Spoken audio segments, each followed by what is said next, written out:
Hoji aka, qanaqadir biznes qilsam ekan deb o'ylab o'tirgan joyingizda mana bu g'oyachaga nima deysiz? Grill apparatni shunday qo'yib qo'ysangiz, bitta tovuq pishiradigan joy ochib grill qo'yib qo'yasiz. Oddiy 3 fazda tok tortaman deb qiynalib muammoga uchrab yotmaysiz.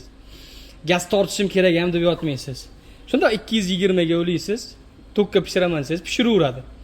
Yo, men tokka kerak emas, gaz balonga pishiraman desangiz ham, shunda propan gazni ulaysizda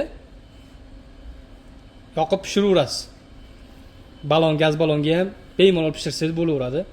3 ta sixli tentlari, tokka pishiradigan sixlar tentlari Turkiyaniki qo'yilgan.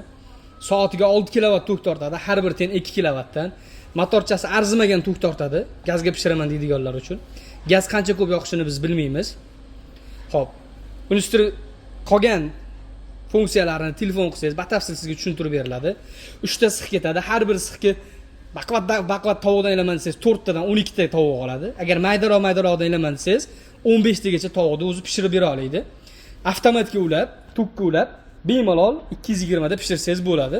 Kimga qiziq bo'ladigan bo'lsa, kimga kerak bo'ladigan bo'lsa, mana shu biznes ekranda ko'rinib turgan telefon raqamlariga aloqaga chiqsangiz, narx-navolar haqida, manzil haqida batafsil tushuntirib beriladi. Bu birinchi qo'l, o'zimiz ishlab chiqaramiz. Shu original motorchalari, shu Turkiyaniki bilan pashti bir xil, sifatlari ham juda mustahkam. Kimga kerak bo'ladigan bo'lsa aloqaga chiqaverasizlar.